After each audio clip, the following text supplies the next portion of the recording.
notre première table ronde assurer la prise en charge en santé mentale. La crise du Covid, du Covid-19 a mis en lumière, vous le savez, l'ampleur des besoins en santé mentale, alors aussi bien chez les populations que chez les professionnels de santé. En janvier 2021, les États membres de l'OMS ont souligné l'importance d'inclure la santé mentale dans les plans d'intervention et de préparation aux urgences de santé publique. Le Conseil exécutif de l'OMS a appelé les États à développer les services de santé mentale et de soutien psychosocial en favorisant un accès équitable aux services de santé à distance. En effet, selon l'OMS, en 2020, 70% des pays interrogés ont adopté la télémédecine ou la téléthérapie pour assurer les services de santé mentale et de soutien psychosocial. Les applications d'auto-soins, le e-learning pour les soignants, les téléconsultations spécialisées ou encore l'IA pour la détection de troubles sont autant d'opportunités pour renforcer la santé mentale en contexte de crise. Dans cette table ronde qui va suivre, nous allons présenter des outils actuellement utilisés en santé mentale et leurs effets sur les populations et les professionnels de santé. Je vais donc vous demander d'accueillir chaleureusement, s'il vous plaît, Rabi El-Chameh, Anaïd Atasuntseva. Venez nous rejoindre, Anaïd. Lola Kola et Anouchka Patel.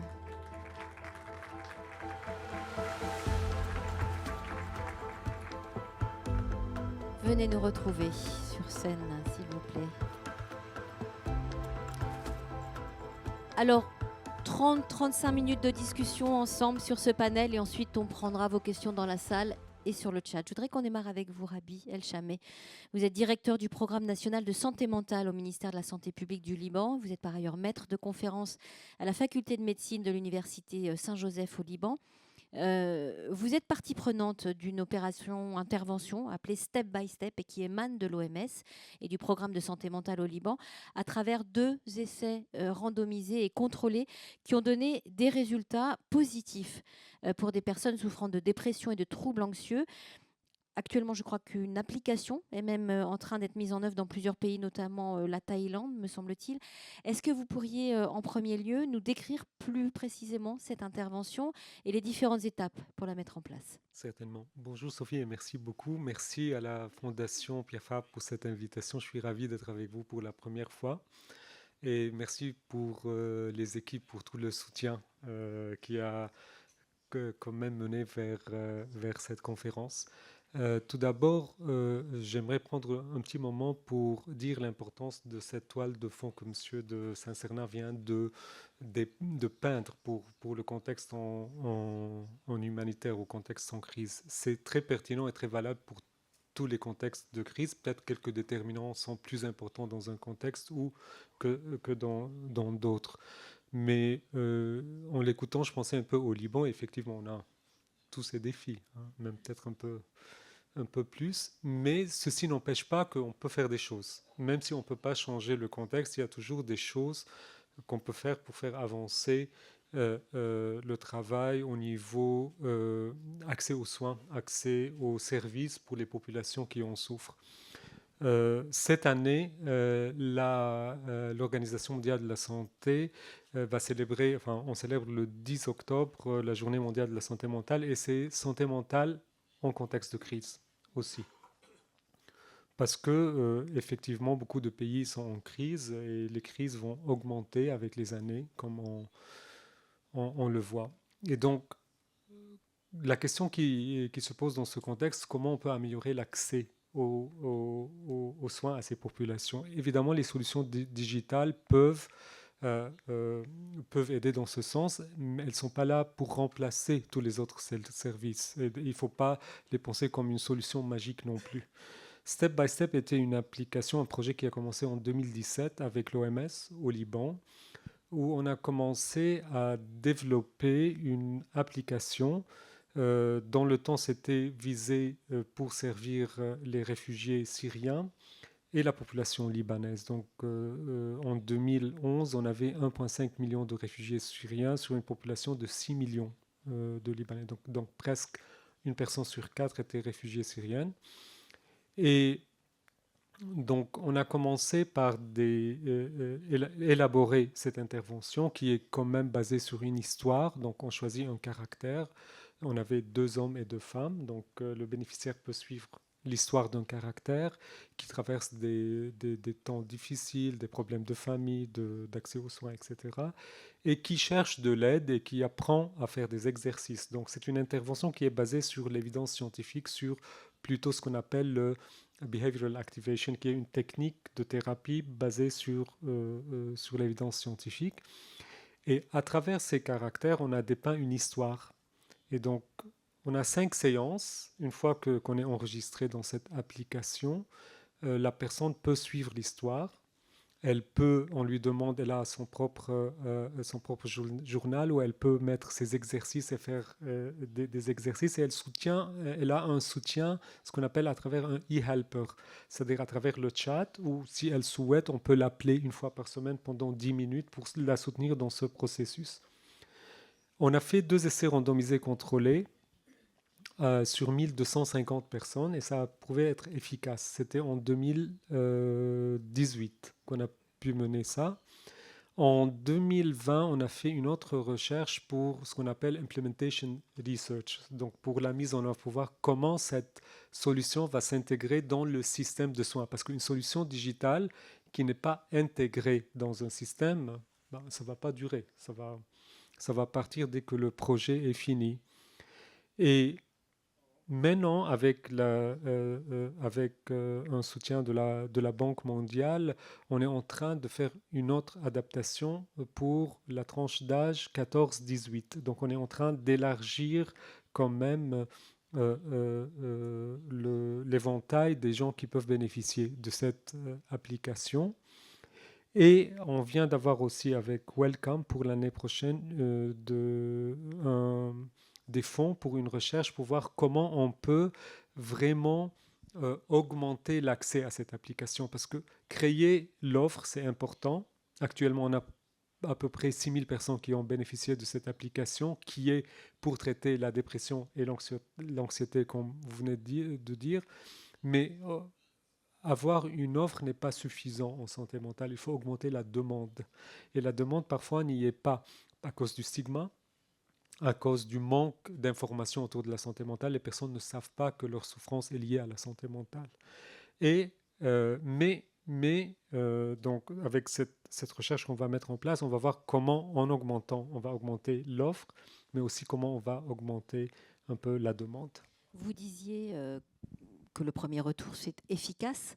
Qu'est-ce que vous entendez par là? Quel est votre retour d'expérience concrètement? Qu'est-ce que vous pouvez mesurer aujourd'hui? Alors, à travers cette application, donc une fois que la personne est enregistrée, il faut qu'elle complète des échelles, hein, des échelles validées au début et à la fin de l'intervention de ces 5 séances.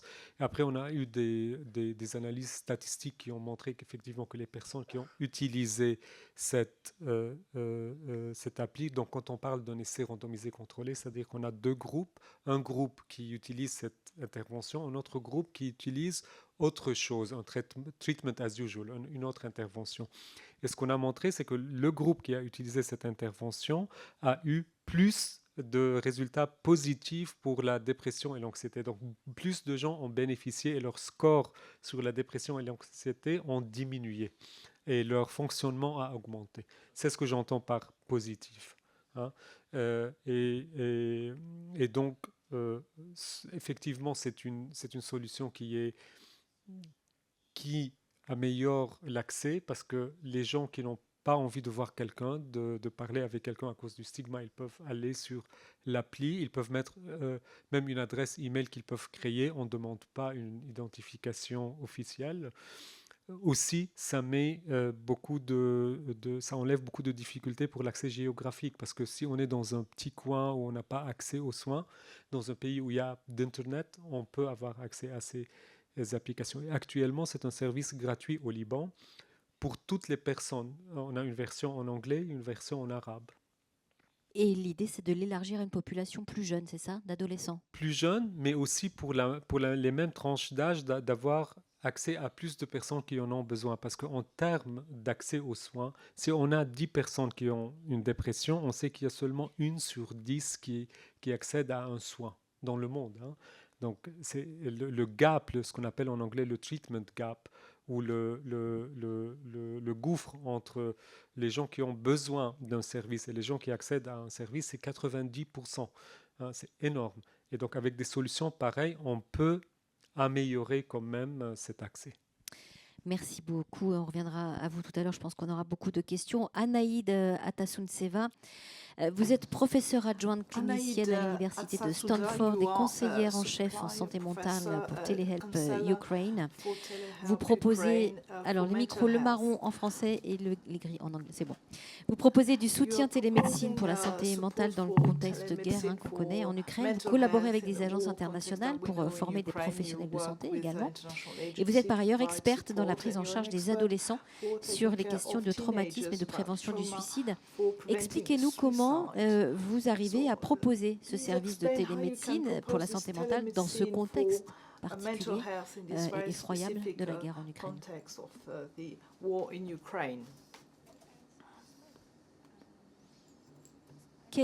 Okay, do you want me to rephrase in English? Can you maybe provide, so you provide telemedicine support for mental health amid the war in Ukraine. How does it work? Yes, excellent question. Sorry about the need for translation. So we're a completely volunteer-run organization started by a Stanford medical student and a Stanford engineering student that were personally impacted by the war in Ukraine. Really noticed that there was personnellement impacté par la guerre en Ukraine. A lack of services, and so nous fournissons des soutiens de santé. Nous travaillons avec le ministère de la Santé ukrainien et également avec des plateformes de télémédecine et avec l'apport de soins médicaux primaires.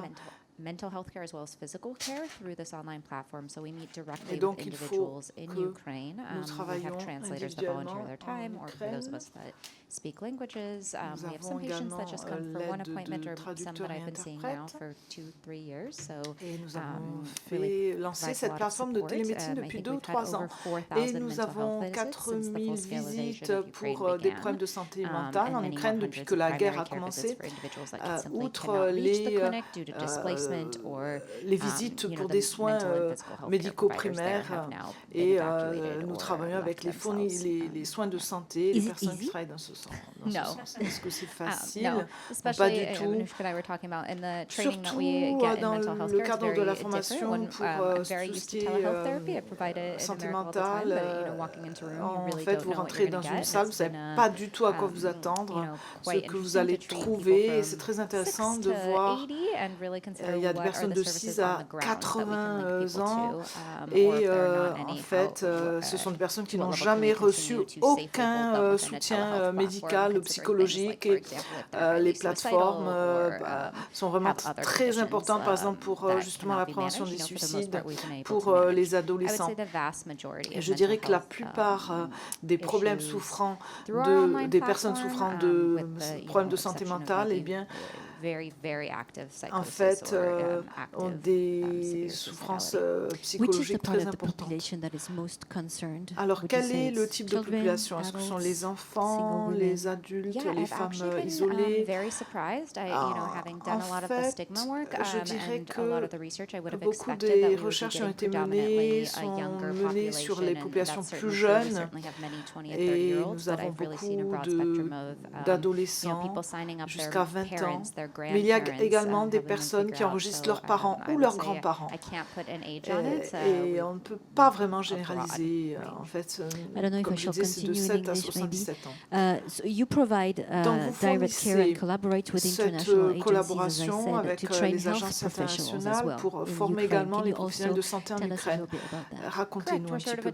Eh bien, en effet, nous travaillons d'un côté, à cause des populations déplacées, il n'y a pas assez de fournisseurs de soins de santé aujourd'hui en Ukraine. Donc, nous travaillons avec des ONG internationales avec Safe Passage, qui est un programme international grâce à Starlink et une tablette, on peut avoir cet accès de télémédecine dans le cadre des évacuations également. Et il y a les Doctors United for Ukraine également, des universités qui travaillent avec nous et toute une série série d'acteurs et de professionnels et de pratiques. Et nous avons beaucoup de travaux qui sont réalisés sur le terrain pour fournir ces soins de santé avec divers acteurs, comme je le disais. Il y a beaucoup de médecins qui viennent de Californie, beaucoup de psychiatres et de psychologues qui travaillent en Ukraine que nous avons formés nous-mêmes. Alors, on a besoin de quel type de professionnels de santé aujourd'hui? En fait, pour les professionnels de santé mentale, je crois que ce serait super d'avoir un soutien externe. Et lorsque je parle aux autorités ukrainiennes, le principal, c'est d'avoir accès aux expériences et aux traitements qui sont fournis. On n'a pas accès à cette base de données. But just that one last question, Anaïd. What are the main challenges you face? De quoi est-ce que vous avez besoin? Quels sont les défis auxquels vous faites face aujourd'hui?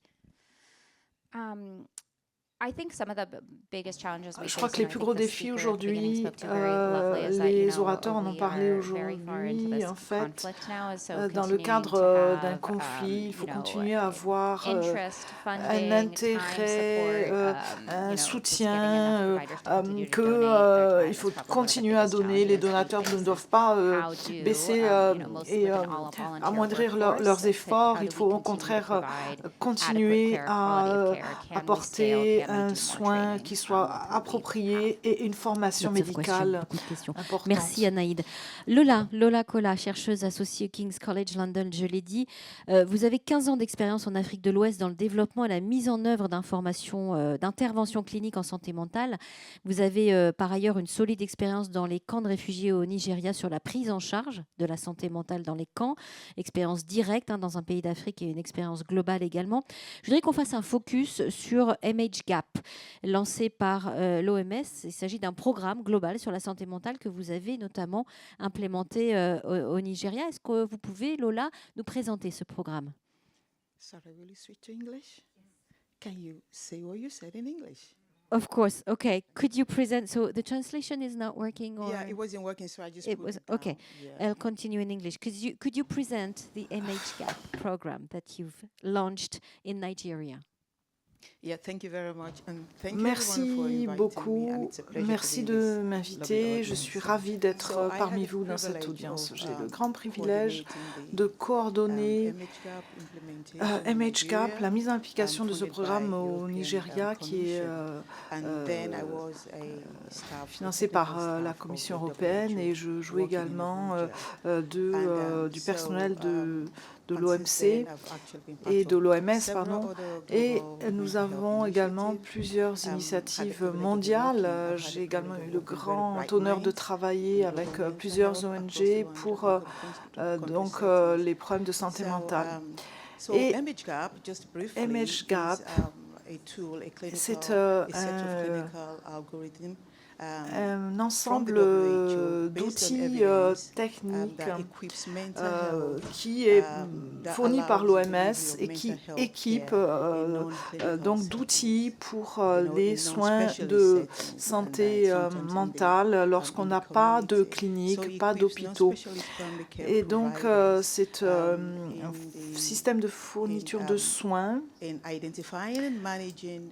pour identifier et gérer les désordres d'ordre mentaux. Donc, c'est basé sur des algorithmes. Aujourd'hui, en Nigeria, et donc c'était financé par la Commission européenne, comme je disais. Donc, il y avait un partenariat entre le ministère fédéral de la Santé et l'OMS et la communauté, et avec évidemment l'environnement clinique. Nous avons adapté les lignes directrices pour s'adapter évidemment au contexte nigérian. Et il y avait un financement limité. Nous avons pu néanmoins mettre en application ce programme qui touchait avec une population de 6 millions, et nous avons pu traiter des centaines de cas Et nous avons pu également former des centaines de professionnels de santé qui sont spécialisés dans ce domaine de la santé mentale. Et grâce à ces outils fournis par l'OMS, j'ai coordonné et il y avait une chose que j'ai réalisée, c'est que les personnes n'ont pas accès au traitement dans leur vie. Ils n'ont souvent jamais été traités du tout. Ils ont plus de 60 ans et ils n'ont pas été traités. Donc, à partir de l'expérience dont je jouis, je peux dire que avec l'OMS, c'est fournit une modalité de soins, c'est une plateforme d'innovation, surtout pour la santé numérique, car il y a de nombreuses innovations. Je ne vais pas trop partir sur la parole de Sophie, mais comme mon collègue du Liban, comme il l'a très bien dit, on ne va pas remplacer les soins médicaux primaires, mais on arrive pour compléter. Et j'allais vous demander quelles sont les leçons que vous avez tirées de ceci. Eh bien, en fait, non seulement en tant que fournisseur de soins de santé, mais également on peut apporter un soin de santé mentale et on peut identifier ceci. Ça, c'est un des points vraiment clés. Et l'autre point, c'est qu'on ne peut pas mettre en place ceci sans l'aide d'une... Il faut également un processus de coproduction. Il faut travailler avec la communauté locale, au niveau communal, au niveau de la ville, et pour surmonter tous ces stigmates. Anushka Patel, do you have Anushka translation? Patel. Can I switch to French? Okay, both are easy. Vous êtes psychologue clinicienne spécialisée dans les traumatismes au Massachusetts General Hospital de Boston. On va faire un focus avec vous sur Empower, qui est une initiative cruciale dans le domaine de la santé mentale mondiale, qui a été mise en place par le Mental Health for All Lab, le laboratoire pour la santé mentale pour tous, avec un credo, créer un monde où chacun a accès aux besoins de santé mentale dont il a besoin. À qui s'adresse ce programme Empower? Thank you so much, Sophie. Am I audible? Everyone can hear me? Vous m'entendez? Parfait. Merci beaucoup, Sophie.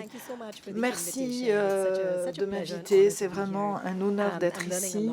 J'apprends beaucoup de cette réunion. Je suis très heureuse de pouvoir parler de cette organisation. En fait, le problème que nous essayons de vraiment résoudre dans le cadre de cette plateforme, en fait, il y a la dépression, l'anxiété, le stress post-traumatique, les suicides sont les causes en fait de cette charge mondiale de maladies. Mais on peut les prévenir lorsqu'on parle du fait que ces maladies existent et elles tirent l'humanité vers le bas en créant beaucoup de stress, en étant transmises de génération en génération.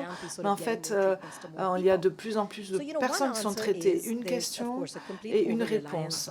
La réponse, c'est que vraiment, on dépend des spécialistes comme moi et Anaïd. Nous sommes des psychologues cliniques, cliniciens, et nous sommes là depuis des années.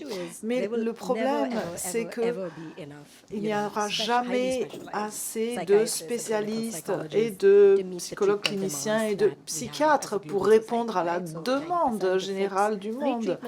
Il y a 94% de personnes qui ont besoin de traitements et qui ne l'ont pas. Et c'est là où la plateforme Empowerment arrive avec des solutions numériques. En fait, il y a 3 choses à réaliser pour répondre à ce défi. Il faut réduire les facteurs contributants comme la violence, la pauvreté, améliorer l'accès aux soins et améliorer le nombre de professionnels de santé qui peuvent apporter ces soins spécifiques sans être vraiment des psychiatres ou des psychologues. Donc, Empower, comment il travaille? Eh bien, Empower, c'est quoi? Empower, c'est en fait une plateforme numérique créée par l'école médicale de Harvard et l'objectif, l'objectif est de fournir en fait un personnel de soins mondial où on puisse avoir accès partout dans le monde à n'importe quel moment et on peut apporter des soins de santé pour des désordres psychologiques. En fait, évidemment, vous vous connectez et en fait, c'est la base du professionnel de soins. Il faut avoir évidemment les compétences d'une écoute active, un grand respect vis-à-vis de la personne qui a besoin d'aide. Et si vous avez ces compétences d'aide, vous pouvez alors développer ces outils. On peut travailler à la relaxation pour la dépression, où on peut apprendre en fait, l'autisme également chez les enfants, on peut le traiter. En fait, les gens ne connaissent pas bien, surtout dans les pays en voie de développement. Et nous avons donc pour ces cours qui sont donnés en ligne, il y a également des études de cas, des apprentissages sur des études de cas. Nous avons des rencontres avec ces apprenants. Nous avons un grand nombre de retours sur expérience et tout ceci se fait dans le cadre de ce travail numérique, plateforme de formation. Les exemples des initiatives de empowerment, l'intervention précoce à l'école pour l'autisme, les problèmes de dépression chez les adolescents, également les problèmes de post-traumatique, de stress post-traumatique pour les femmes normalement. Et ceux-ci sont vraiment des problèmes psychologiques que Empower va gérer comme Anaïd et moi-même, avec un écosystème où de plus en plus de personnes ont accès à des soins, à des traitements, avec une communauté qui grandit de plus en plus.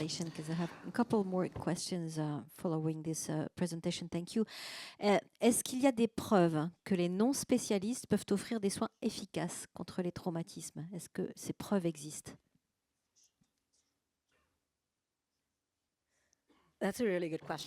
C'est une excellente question.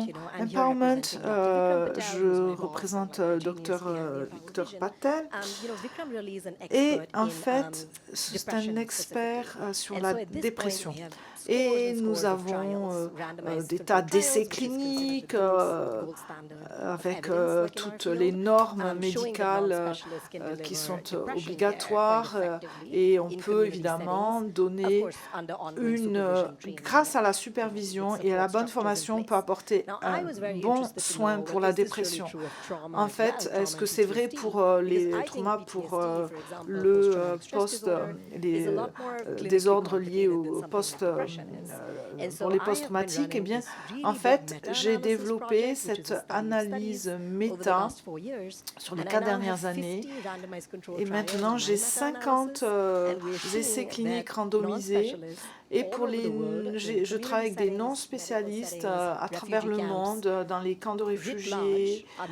Et on voit que l'effet est tout à fait important pour réduire les signes de l'anxiété post-traumatique. Et pour l'anxiété encore, c'est différent. Et en fait, nos résultats cliniques sont vraiment très encourageants et ils sont publiés dans les journaux médicaux et il y a un qui vient d'être publié il y a un mois. Vous êtes d'accord avec ce que nous expliquons? Yes, alors absolument, je suis d'accord. Cela vraiment fait écho avec mon expérience. Si vous regardez les partenaires avec lesquels nous travaillons pour le soutien, pour venir soutenir la consultation sur le terrain, et ceci vraiment se fait main dans la main avec la communauté et ça vient apporter un soin vraiment très efficace avec le bon niveau de soins. Et dans ces communautés, on ne peut pas être à leur côté tout le temps. Votre vision du terrain? Oui,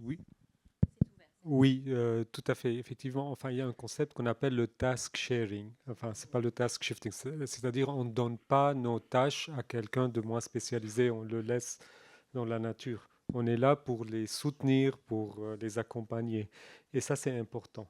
Donc, le but n'est pas de ne plus avoir de spécialistes, mais de changer le rôle de spécialiste pour quelqu'un qui accompagne les autres, parce qu'en tant que nombre, on ne pourra jamais vraiment répondre aux besoins. Anoushka, back to you. Question in French. J'aimerais savoir quel est l'objectif ultime de Empower et quel est votre retour d'expérience, lessons learned also. Could you explain what you mean by last objective? Do you mean like No. final goal? Qu'est-ce que vous voulez dire par final goal? I understand.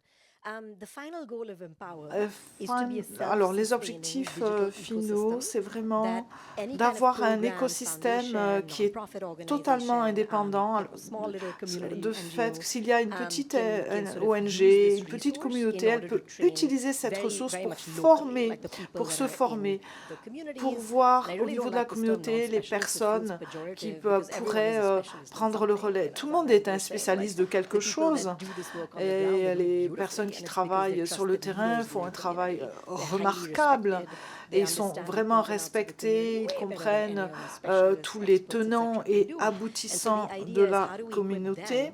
Donc, comment est-ce qu'on les équipe avec les bonnes connaissances, les bonnes compétences pour vraiment avoir un rôle crucial au niveau de leur communauté et que ça fasse un effet boule de neige. Dans Empowerment sera une pyramide. Nous commençons par la formation, nous formons avec la première série de formateurs qui ensuite deviennent superviseurs, qui deviennent les leaders, qui forment encore d'autres personnes.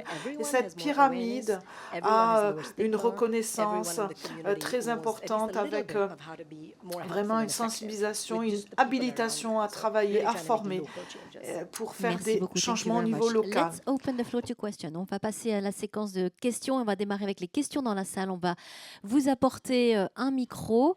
Merci de vous présenter en quelques mots et de formuler votre question de la façon la plus synthétique possible. Short questions and short answers. That way we'll have lots of questions and lots of answers.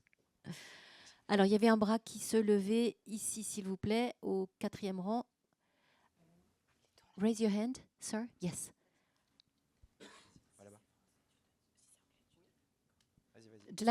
This is the English mic, and we have a French mic, so if you can let us know. Donc, il y a un micro pour le français, un micro pour l'anglais. Yeah. Thank you very much for your insights. Merci beaucoup. My name is Shaps, je suis un physicien de formation et j'utilise le podcast et dans l'ensemble des contextes à travers le monde sont différents. Merci également pour toutes ces informations extrêmement importantes. Je crois qu'il y a quelque chose qui est très clair lorsqu'on parle des fossés au niveau des soins. Il y a également des gros fossés au niveau des données.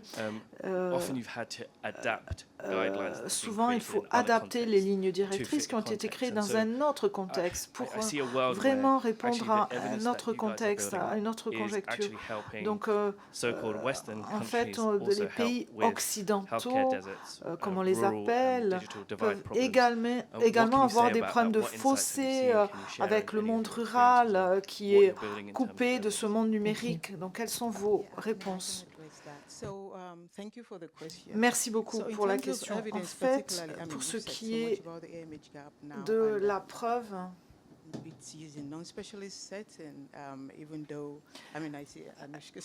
Anoushka a dit donc qu'il faut remettre les choses dans leur contexte. Je crois que ça, c'est primordial. Image Gap, sa focalisation, elle se fait sur l'accès équitable et sur le task sharing, sur le partage des tâches. Et évidemment, pour les pays avec des revenus faibles ou moyens, il y a différents secteurs, différents silos où les ressources sont très faibles. Donc, grâce à ce type de preuves, nous pouvons avoir une formation et apprendre des expériences des autres. Je me rappelle que lorsque nous avons travaillé avec UCRAM. Il était un membre senior et surtout pour toutes les preuves cliniques que l'on doit rassembler. Et grâce à la technologie numérique, il réussissait avec ces éléments cliniques à rassembler un personnel efficace qui pouvait intervenir dans des pays à faible revenu.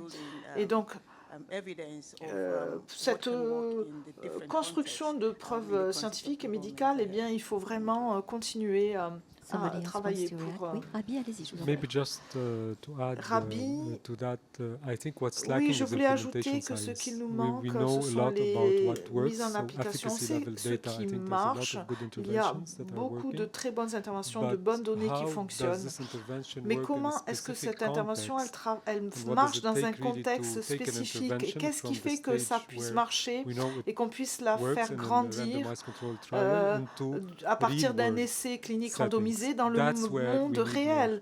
C'est là où il evidence, nous and faut that's, I think, plus is a de big gap preuves still. Oui, cliniques et c'est là où les fossés se trouvent. Oui, Oui, justement, je voudrais rebondir sur cela.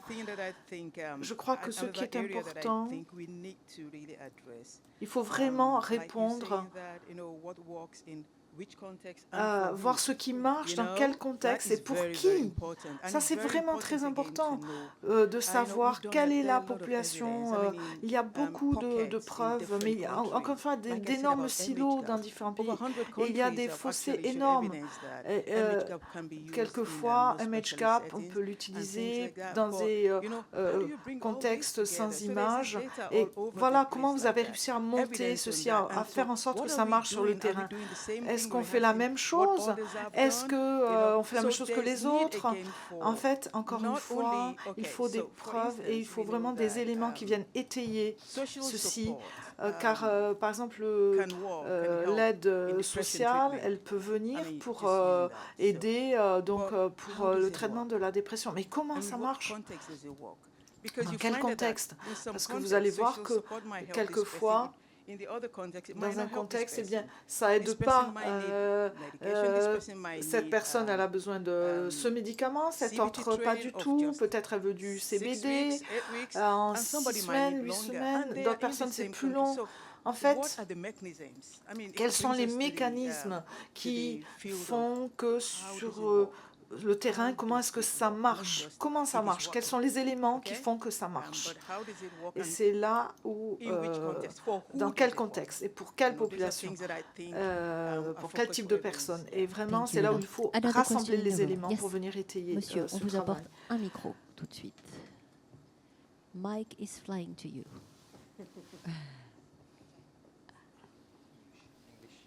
English.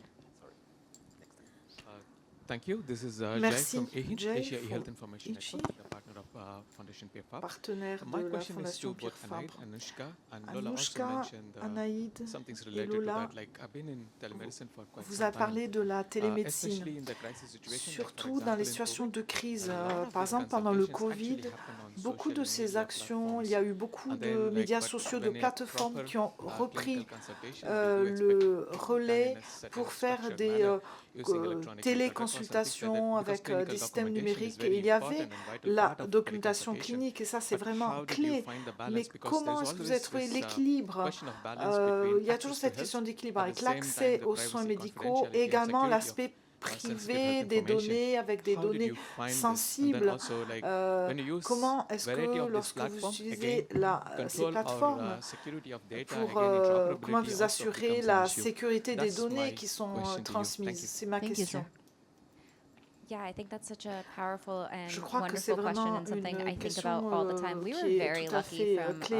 Nous, very early et on when we launched our nous avons eu platform. We beaucoup de chance parce launched que with dès les Clinico as débuts, our lorsque partners. nous So avons on top of being a lancé ceci telehealth avec nos online platform where they actually partenaires, have avec video notre connection, plateforme, it il is y an avait des electronic connexions medical vidéo, mais il y a record. So également we have been un able enregistrement to, médical. both fulfill our ethical Et duty as well as in ceci Ukraine. nous a permis avec There is l'Ukraine a legal responsibility to document every d'avoir des session. documents So, juridiques, de responsabilité we juridique juridique qui était attaché, annexé à chaque fois. Sinon, nous aurions des méthodes beaucoup moins sécurisées. Donc vraiment, je suis extrêmement reconnaissante d'avoir eu dès le début cette confidentialité et nous étions compliants. Mais pour d'autres partenaires avec des ONG, en fait, pour les soins médicaux, ce n'est pas toujours le cas. Il y a beaucoup d'innovations et il faut garder à l'esprit que les populations qui sont ciblées, quelquefois avec l'intervention de l'intelligence artificielle également, le gros problème, c'est trouver de bons personnels qui appropriés. Donc, quelquefois, il ne faut pas forcément... il faut vraiment trouver le bon équilibre justement avec la protection des données privées. Je ne sais pas si quelqu'un d'autre veut intervenir. Très rapidement, avec Empower, en fait, on ne travaille pas directement avec les patients. En fait, nous travaillons directement avec les professionnels de santé ou les fournisseurs de soins de santé. Et en fait, comme Anaïd l'avait dit, je rebondis sur ça en fait. C'est vraiment du partage de tâches et on est connectés tous ensemble, etc., avec un écosystème et nous avons donc les bonnes protections de données. English, Mike. Thank you. Thanks very much. Can you hear me? Merci beaucoup. My name is Mary Kawanga. I'm May from Cole. Wits University, the School of Public Health in Johannesburg, Donc, South Africa. I'm very excited to be here. je représente l'Afrique du Sud, je suis très heureuse d'être ici. La question s'adresse à Rabi, mais également d'autres collègues. J'étais très heureuse de vous entendre parler de cette science de partage des expériences. En fait, ce qui me plaît beaucoup dans vos questions, c'est comment est-ce qu'on met en application ces innovations. Et je crois qu'une des difficultés avec la mise en application, c'est vraiment le contexte. C'est spécifique au contexte, s'il marche, s'il ne marche pas sur le terrain, selon la conjoncture particulière. Et il y a de gros défis lorsqu'on essaie de translater les choses dans un contexte particulier. Mais vous avez parlé pour ces études de documentation, et je ne sais pas si vous avez des retours d'informations, vraiment quelles sont les informations clés pour mettre en application les solutions de e-santé sur le terrain. Et la deuxième question est pour la science de la mise en application, elle est moins sexy que les nouvelles applications qui sont très en vogue aujourd'hui avec toutes ces nouvelles applications et ces solutions numériques. Donc comment est-ce qu'on peut motiver les personnes qui viennent financer ceci? Ce n'est pas que l'innovation ne fonctionne pas, c'est que, en fait, le contexte dans lequel on essaie de mettre en application cette science n'est pas très bon. Réponse très courte, s'il vous plaît. Yeah, I hear you very well spoken from an implementer, I can see. Oui, je comprends très bien. Je vois bien que c'est quelqu'un qui met les choses en application, qui parle. En fait, l'étape par étape, nous avons commencé cette procédure en 2017, on a fini en 2022. Donc, en fait, c'est beaucoup d'années. Il y a beaucoup de cadres directifs qui sont excellents, qui viennent encadrer. Et pour le Liban, par exemple, nous avons le système, il est l'autre, c'est une organisation locale avec des personnes qui travaillent de manière volontaire. C'est du volontariat. Et au lieu de faire une référence directement au psychologue, c'est l'assistant social qui va aider le bénéficiaire avec l'application. Comment est-ce que vous intégrez ceci avec votre propre système? C'est une question qui est extrêmement complexe. Nous avons également la ligne 24 heures sur 24, SOS pour prévention des suicides. Mais comment est-ce qu'on peut vraiment établir le lien, faire le relais avec les applications? Je crois que les donateurs changent un petit peu d'esprit. Il y a de plus en plus de donateurs qui travaillent dans cette science de la mise en application. Je crois que étape par étape a également fait l'objet d'un groupe de travail des Nations Unies. Et en fait, nous, on a mis 7 ans pour y arriver. Donc, les donateurs commencent à changer un petit peu d'état d'esprit à ce sujet. Et ce n'est pas juste basé sur cela. We have a question here. A video question nous avons une question ici de Céphis et de Lomé. On va voir tout de suite en vidéo. Si on peut lancer la question. Voilà. Chers panélistes, recevez mes chaleureuses salutations. Je suis Céphis Ndoda, psychologue clinicien et de la santé, porte-parole et chargé de plaidoyer auprès de Santé mentale pour tous. Alors ma question, c'est de savoir comment ou bien quelle est l'efficacité clinique de ces outils-là, comment est-ce qu'on peut les évaluer? Ensuite, existerait-il des biais dans l'utilisation de ces outils? Et si oui, quelles sont les précautions que les professionnels qui les utilisent peuvent prendre pour minimiser ces biais-là? Efficacité and bias. Who wants to give us a... Qui veut répondre? Efficacité et biais. Écoutez, oui, je veux bien répondre. Alors écoutez, c'est intéressant parce que ce à quoi nous avons affaire, ce n'est pas un traitement psychologique en tant que tel. Nous avons affaire à différentes façons de mettre en œuvre des innovations. Parce que l'idée, si vous voulez, c'est que l'innovation tient du fait que nous avons mis en place un système de formation qui peut être développé à échelle. Et donc, l'innovation n'est pas nouvelle en tant que telle.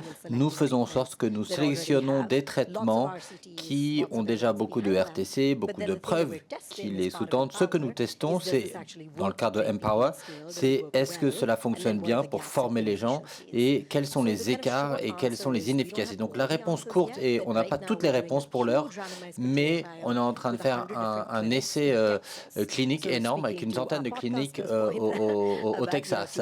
Et donc, on apprend bien sûr du sud global pour apporter ceci vers le nord, mais il y a énormément de choses que l'on peut apprendre dans ce contexte particulier. Et en réalité, pour l'instant, on est en train de collecter les preuves. Pour l'instant, on en est là. Hein. Voilà. Très bien, oui, réponse très brève.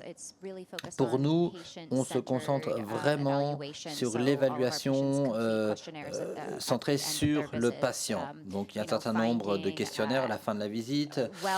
On essaye de trouver des questions sur la dépression qui ont déjà été validées. Hein. On travaille avec la dépression, l'anxiété. Il y a un certain nombre de choses qui n'existent pas, mais grâce, si vous voulez, à cette approche basée sur le client, on voit un petit peu comment ils se sentent et on utilise ces données ensuite pour arriver à mener d'autres recherches pour voir si le modèle fonctionne réellement. Eh bien, très bien. Merci beaucoup. Très rapidement, on va passer aux questions en ligne. La première question pour Anouchka.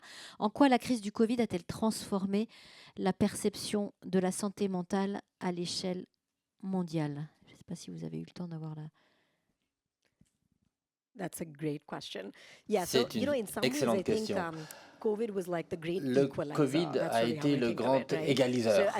C'est comme ça que je vois du moins. Et je pense que tout le monde sait que, bon, la santé mentale, c'est important, la santé physique et mentale sont toutes les deux importantes. Et bien avec le Covid, on s'est tous retrouvés isolés à la maison, on s'est tous retrouvés un petit peu avec un sentiment de solitude. Et donc, si vous voulez, les organisations nationales et internationales ont commencé à voir que, effectivement, tout ceci avait un impact sur notre santé mentale. Et si c'est dur pour nous, mais ma foi, ça va être plus dur sur les personnes qui sont dans des situations plus difficiles, avec moins de ressources, avec des structures familiales moins solides. Et donc, effectivement, quand c'était terrible, mais dans un sens, ça a peut-être généré un sursaut d'empathie. Il y a eu énormément de plateformes qui ont surgi à ce moment-là. Et moi, j'ai rejoint un programme par email et en fait, effectivement, moi j'étais là, je voyais que les gens étaient tristes, seuls, et je veux aider. Et bon, bah voilà, c'était ça un petit peu ma réponse au sujet du Covid. Oui, très rapidement. Vous dites que le Covid nous a mis le doigt un petit peu sur le problème de la santé mentale. Et quels sont les défis qu'on a en santé mentale? Eh bien, pendant le Covid, j'ai eu la chance d'être en train de travailler sur un document publié dans le Lancet et nous avions un certain nombre de recommandations qui étaient faites. Et donc, la santé digitale et les traitements psychologiques avec thérapie, et notamment la thérapie de la parole, ça peut être fait. Et nous savons tous un petit peu ce qui s'est passé, mais on s'attendait, par exemple, que pour le Sud global, alors je sais que c'était vraiment très dur dans certains endroits, mais prenons certains pays d'Afrique. Et je me souviens quand le Covid est arrivé, certains de mes amis aux États-Unis, parce que quand le Covid est arrivé, à l'époque j'étais au Nigeria, et certains de mes amis disaient « Ah, Lola, les gens vont mourir dans les rues, on va ramasser les gens par terre dans la rue. » Et en fait, les chiffres montaient dans le nord, mais bon, effectivement, des gens sont morts, bien sûr, mais pour les pays du Sud, ça n'a pas été aussi grave. Et donc, quand on s'est rassemblés, je me souviens, il y avait ce projet sur lequel on travaillait et on se demandait mais qu'est-ce qui marche dans le Sud qui peut être utilisé dans le Nord et qu'est-ce qui fonctionne dans le Nord et enfin, tout n'est pas parfait dans le Sud, mais qu'est-ce qui fonctionne dans le Sud que l'on pourrait peut-être utiliser et donc il y avait cette on pouvait apprendre les uns des autres. La dernière question, c'est une question de Kay Rapid TV pour Rabi. Comment intégrer la santé mentale dans les systèmes de santé primaire déjà fragilisés par d'autres priorités, paludisme, VIH, maternité, etc. Merci beaucoup pour cette question qui est très pertinente. Effectivement, l'intégration de la santé mentale au niveau des systèmes de santé primaire est un processus, ce n'est pas un événement. Ça prend beaucoup, beaucoup de temps. Initialement, on pensait qu'il fallait seulement former les professionnels de santé et que ça allait de soi. Ce qu'on a constaté, c'est qu'il faut avoir une approche de système. Qu'est-ce que cela veut dire? Il faut penser les financements, il faut penser les ressources humaines, les médicaments, et il faut des ressources humaines spécialisées en plus de la formation. C'est au Liban, après 10 ans de travail avec l'OMS pour intégrer la santé mentale au niveau de la santé primaire utilisant le MHCAP, on est arrivé à un moment où on a développé des paquets de soins basés sur le MHCAP, parce que le MHCAP, c'est des clinical guidelines, ce n'est pas des paquets de soins. Et on a divisé les rôles dans le MHCAP pour les professionnels, tout en désignant une personne qui est l'assistance sociale comme le point focal pour la santé mentale au niveau du centre de soins. Et chaque 5 centres de soins primaires avaient une équipe spécialisée qui les suivait, qui est fait d'un psychiatre et d'une psychologue à temps partiel avec des référencements très clairs selon des algorithmes très clairs. En plus de ça, on a intégré la santé mentale dans les autres paquets de soins, c'est-à-dire si quelqu'un a un diabète, il vient pour son suivi, il va être dépisté pour la dépression 3 fois par an, comme il va être dépisté pour le HbA1c ou d'autres soins. Donc, il faut intégrer la santé mentale dans les autres paquets de soins aussi. Et pour finir, en 2024, on a fait un investment case avec l'OMS, c'est-à-dire on a calculé les coûts de ces paquets de soins. On a vu la prévalence des différents troubles, dépression, anxiété, etc. au niveau du Liban. Combien il faut payer les ressources humaines, les médicaments, etc. Et on a fait des calculs pour montrer que si le gouvernement investit et met cet argent pour la santé mentale, il va gagner en bénéfices et social et de santé de tel, et ceci pour pousser une loi en fait au Parlement pour changer le budget et l'organisation de la santé mentale. Parce que c'est très bien de travailler au niveau des services, mais il faut toujours avoir une approche de système quand il s'agit de santé mentale et donc travailler en même temps sur les lois, sur l'organisation des services, sur la prévention et sur la recherche. C'est ce qu'on essaye de faire. Et pour ceci, c'est important qu'un système ait un corps de gouvernance qui est capable de convenir, de rassembler tous les acteurs, d'avoir une stratégie très claire, d'utiliser des interventions basées sur l'évidence et d'inclure tout le monde autour de la table et avoir beaucoup de patience parce que ça fait au Liban 11 ans qu'on y travaille et là on commence un peu à avancer comme il faut. Et les petites rivières vont au grand fleuve. Merci infiniment, merci à tous les quatre pour vos réflexions très pertinentes, retour d'expérience. Merci beaucoup. Thank you so much. Thank you very much.